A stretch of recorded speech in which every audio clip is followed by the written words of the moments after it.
அப்சரா தசாநாயக்க என்ற 17 வயதுடைய மாணவி ஒருவருடைய மரணம் இப்போது பலரையும் சோகத்தில் ஆழ்த்தியிருக்கு.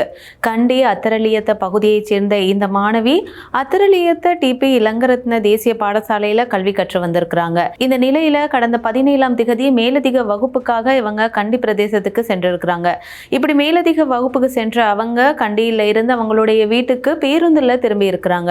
இந்த நிலையில பேருந்துல இருந்து இறங்கும் போது அவங்க அந்த பேருந்துல இருந்து விழுந்து படுகாயமடைந்து கண்டி போதனா வைத்தியசாலையில அதிதீவிர சிகிச்சை பிரிவில் அனுமதிக்கப்பட்டிருக்கிறாங்க.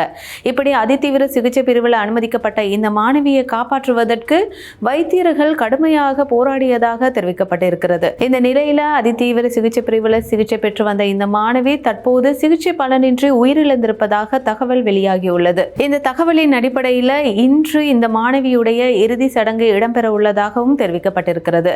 இந்த சம்பவமானது அந்த பாடசாலை வட்டாரங்கள் உட்பட அந்த பகுதியில் இருக்கக்கூடிய மக்களை பெரும் சோகத்தில் ஆழ்த்தி இருக்கிறதா கூறப்பட்டிருக்கிறது. இந்த நிலையில இந்த சம்பவத்துடன் தொடர்புடைய அந்த பேருந்தின் சாரதி கைது செய்யப்பட்டிருப்பதாகவும் கூறப்பட்டது. இவ்வாறு கைது செய்யப்பட்ட அந்த பேருந்தின் சாரதி கலகெதர நீதவான் நுவான் குணசேகர முன்னிலைப்படுத்தப்பட்ட போது அவருக்கு பிணையில் செல்ல அனுமதி வழங்கப்பட்டிருப்பதாகவும் தெரிவிக்கப்பட்டிருக்கிறது. உயிரிழந்த மாணவியின் இறுதி சடங்குகள் இன்று மாலை இடம்பெற உள்ள இந்த நேரத்தில் இது தொடர்பான மேலதிக விசாரணைகளை போலீசார் மேற்கொண்டு வராங்க.